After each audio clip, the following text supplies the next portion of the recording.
Hace unos años, Nate Diaz era uno de los tipos más duros y más respetados de todo el deporte. Un peleador real, sin filtros, que decía lo que quería y hacía lo que quería. Era el hombre que hizo rendirse a Conor McGregor, y el que siempre caminaba hacia adelante aunque estuviera lleno de sangre. Pero hoy su historia es muy distinta. Nate pasó de pelear en los eventos más grandes a desaparecer sin decir una sola palabra. Ganó su última pelea en la UFC contra Tony Ferguson, y se fue sin planes, sin anuncio y sin explicación. Luego vino la pelea contra Jake Paul, donde se le vio lento, cansado y sin la chispa de antes. Más tarde volvió con Masvidal. Ganó, pero tampoco parecía el mismo. Y en vez de recuperar el foco, terminó metido en un juicio porque asegura que la promotora no le pagó lo que le debía, un lío que lo dejó atrapado y gastando energía. Lo más duro es que su cuerpo ya no responde. Fans lo han visto cojeando, moviéndose con dificultad y con una mirada cansada. Y mientras todo esto pasa, la UFC prácticamente dejó de mencionarlo. Nuevos peleadores ocuparon su lugar, y su nombre empezó a desaparecer de las conversaciones. ¿Cómo pasó de estar en lo más alto a casi desaparecer del mapa? Hoy te voy a contar la parte que casi nadie quiere decir. ¿Cuándo empezó a venirse abajo? ¿Por qué se alejó? ¿Y qué está pasando de verdad con Nate Diaz? No es una historia de derrotas, es una historia de cómo alguien puede ir desapareciendo poco a poco. Bienvenidos al lado oscuro del octágono, donde desvelamos los secretos que este increíble pero aterrador deporte quiere mantener enterrados. Empezamos. Nate Diaz no salió de un gimnasio elegante ni de una familia llena de oportunidades. Él salió de Stockton, California, un lugar duro donde las sirenas y los problemas estaban en cada esquina. Creció en una familia mexicana-americana que apenas llegaba a fin de mes, y desde pequeño entendió que en su barrio nadie te regalaba nada. Su hermano mayor, Nick, era su ejemplo. Lo veía llegar a casa golpeado, con sangre en la boca, pero con una mirada que decía, aquí no nos rendimos. Ese era el ambiente. Nada de lujos, nada de comodidades. Solo peleas, cicatrices, y la idea de que, si querías salir adelante, tenías que hacerlo a puñetazos. Desde joven siguió a Nick a todas partes. Triatlones, jiu-jitsu, entrenamientos salvajes y también problemas. Nate no era buen estudiante, y tampoco le importaba. Para él, lo importante era no fallar, no rendirse y llegar a tiempo al gimnasio aunque tuviera que ir caminando. Y poco a poco empezó a entrenar con gente mucho más fuerte que él, con cinturones negros que lo aplastaban día tras día. Pero ahí aprendió algo que marcaría su vida para siempre. El dolor forma parte del camino. No tenía sponsors, no tenía oportunidades especiales, no tenía nada más que corazón, orgullo y a su hermano. Y con eso, a los 18 años, ya era uno de los jóvenes más duros del gimnasio, listo para meterse en un mundo donde solo sobreviven los que no se quiebran. En 2007, Nate Diaz entró a The Ultimate Fighter, un programa donde jóvenes peleadores vivían juntos, entrenaban juntos y se jugaban un contrato con la UFC. Y ahí, mucha gente lo veía simplemente como el hermano menor de Nick Diaz, el que estaba ahí porque su hermano ya era famoso. Pero Nate no tardó en callar bocas. Pelea tras pelea, fue demostrando que no era un personaje, que no era marketing, que era un tipo con cardio infinito, presión constante y unas sumisiones que parecían salir de la nada. Dentro de la casa, no era el más simpático ni el más hablador, pero sí el que más aguantaba. Su estilo era simple: avanzar, molestar, cansarte, y cuando bajaras la guardia, someterte. Y encima tenía una actitud que nadie podía ignorar. No pedía permiso, no buscaba quedar bien, decía lo que pensaba y hacía lo que sentía. Aunque a la UFC no le gustara, en cada pelea dejaba claro que venía de un sitio donde la vida era dura y donde nadie te regalaba nada. Al final, Nate ganó la temporada, firmó con la UFC y demostró que no era solo el hermano de Nick. Era Nate Diaz. Alguien real.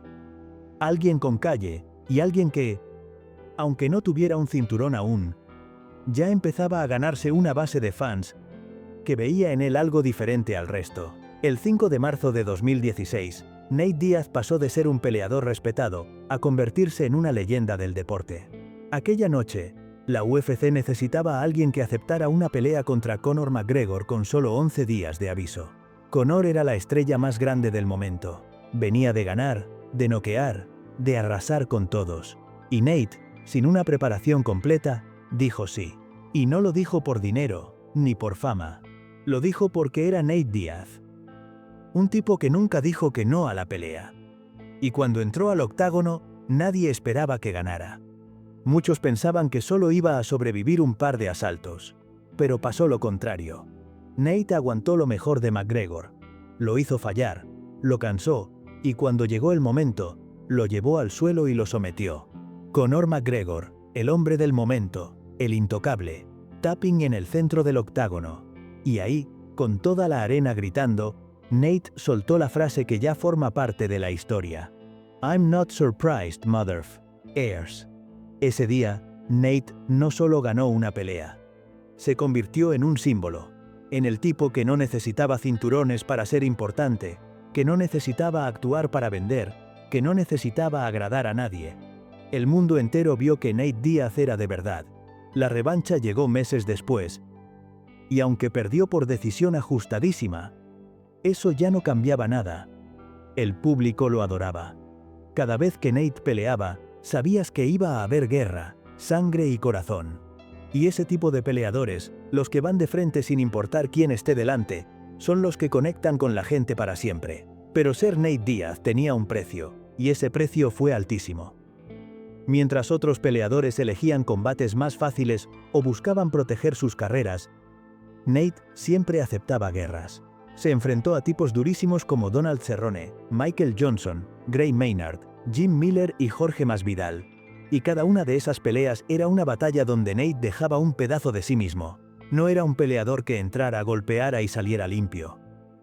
Nate peleaba con la cara, con el cuerpo, con el alma.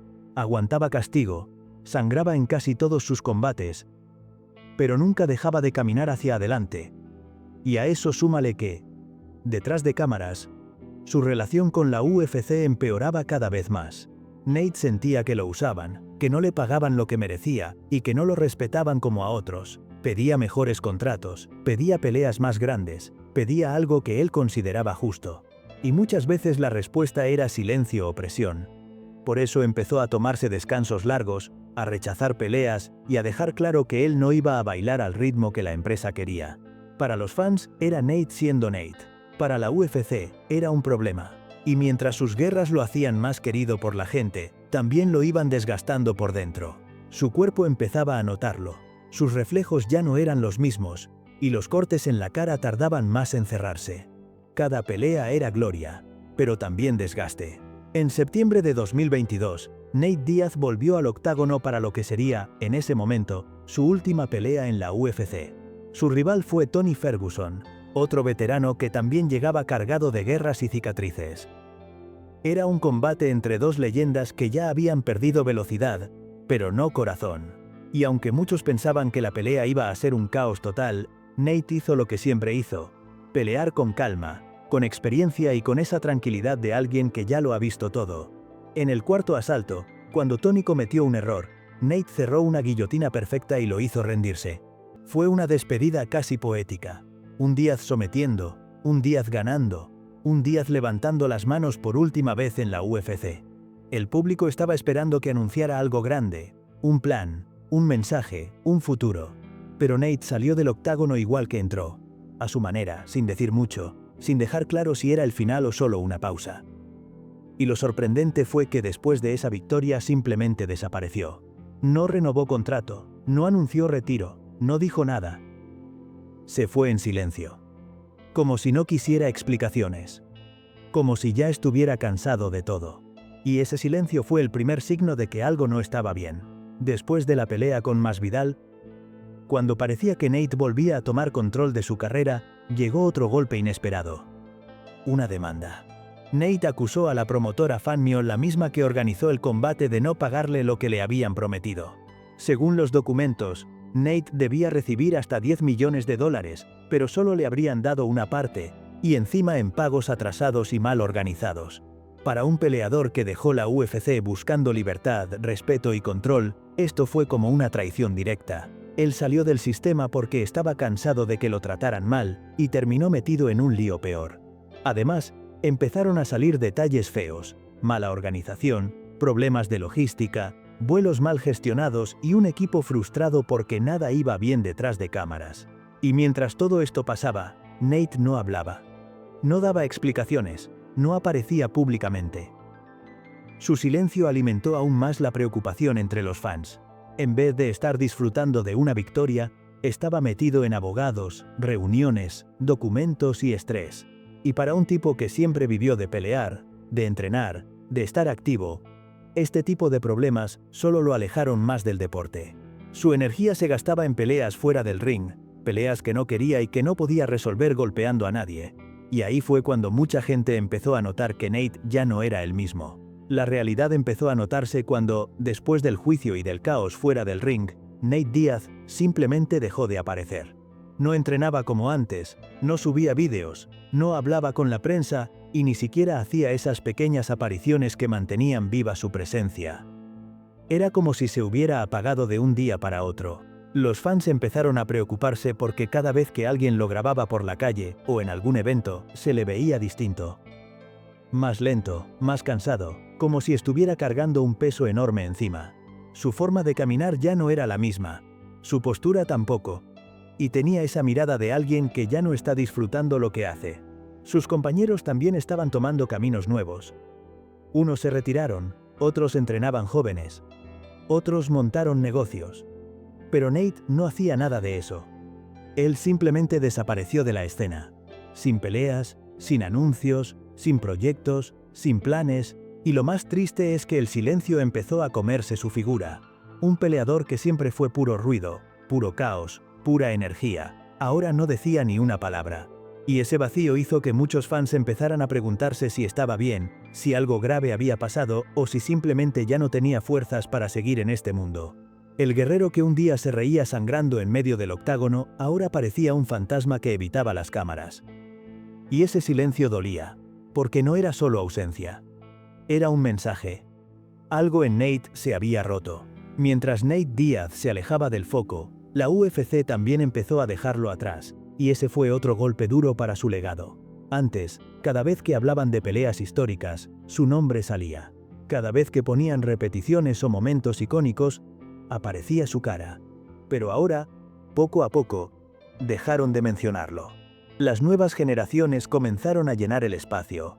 Chicos jóvenes, limpios, con redes sociales potentes y un estilo que encajaba mejor en el negocio moderno. Y mientras ellos crecían, Nate desaparecía de las pantallas. Lo más fuerte es que algunos fans nuevos ni siquiera saben lo que hizo contra McGregor, ni por qué era tan querido, ni qué significaba su forma de pelear. Para muchos, Nate es solo un nombre viejo más. La UFC tampoco ayudaba. No lo invitaban a eventos grandes, no hablaban de sus victorias y hasta sus momentos legendarios quedaban enterrados entre contenido nuevo. Era como si el deporte estuviera borrando su historia en silencio. Y eso es lo más doloroso para un peleador. No que te ganen, sino que te olviden. Nate siempre fue un símbolo de rebeldía, de corazón, de pelea real. Pero cuando dejó de aparecer, otros ocuparon su sitio y la marea del deporte lo fue empujando hacia afuera. Era como ver cómo su nombre se hacía cada vez más pequeño, como si el mundo de la lucha siguiera avanzando sin él. A comienzos de 2025, empezó a sonar algo que volvió a encender la esperanza de muchos fans. Los rumores de que Nate Diaz quería volver. Se decía que estaba entrenando otra vez, que había estado hablando con Dana White y que por fin tenía ganas de regresar al foco. Durante unos días, parecía que el viejo Nate estaba asomando la cabeza. Incluso salió una noticia donde afirmaba que quería volver, pero solo si era por algo grande, algo que tuviera sentido para él. Empezó a mencionar nombres como Max Holloway por el cinturón BMF, una trilogía final con Conor McGregor e incluso retos en boxeo contra Canelo o Crawford. Eran peleas enormes, peleas de millones, peleas que cualquiera quisiera ver. Pero había un problema. Todas eran casi imposibles. La UFC no iba a arriesgar tanto. Los tiempos no encajaban, y algunos de esos rivales ya estaban en otros planes. Y lo que al principio parecía confianza, con el tiempo empezó a oler diferente. A duda, a inseguridad. a alguien que ya no sabía si realmente podía con esos desafíos. Por primera vez, Nate no hablaba como el tipo que le daba igual todo, sino como alguien que necesitaba garantías para volver. Alguien que tenía miedo de regresar sin estar al 100%. Y con cada mes que pasaba sin anuncio, la ilusión se apagaba otra vez. Sonaba más a un deseo que a un plan. Y lo peor es que ese silencio entre rumor y rumor empezaba a mostrar algo que nadie quería admitir. Nate Diaz ya no estaba seguro de poder volver al nivel que él mismo exigía. Con el paso de los meses, lo que más empezó a preocupar a la gente no fueron los rumores ni el silencio, sino el estado físico de Nate Diaz. Cada vez que alguien lo grababa en público, se le notaba distinto. Caminaba despacio, a veces cojeando, a veces sujetándose un costado como si algo le doliera. Sus movimientos, que antes eran relajados y llenos de confianza, ahora parecían rígidos, como si su cuerpo estuviera pagando todos esos años de guerra. Fans empezaron a comentar que se veía hinchado, cansado, sin esa energía que lo hacía único. Algunos decían que tenía problemas de rodilla, otros hablaban de golpes acumulados, de posibles conmociones, de desgaste puro, y lo más triste es que Nate nunca habló de esto. No abrió un gimnasio, no dio entrevistas explicando su situación, no trató de guiar a nuevos peleadores. Simplemente dejó que la gente lo viera así, en silencio, como si no quisiera que nadie se enterara de lo que estaba pasando dentro de él. Su rostro también cambió, más arrugas, más cicatrices, una mirada que parecía perdida en algunos momentos. Era duro verlo así. Porque estamos hablando de un hombre que peleó siempre con el corazón por delante, que nunca lloró, que nunca pidió ayuda, y que siempre fue el que aguantaba todo sin quejarse. Y ahora, ver que ni siquiera podía moverse con comodidad, dejaba claro que la guerra le estaba cobrando factura. No era un peleador bajando el nivel. Era un guerrero herido de verdad. Ahora, en pleno 2025, Nate Diaz está en un punto extraño. Un punto donde no es ni un peleador activo ni un retirado oficial. Está atrapado en el medio, como si no supiera hacia dónde ir.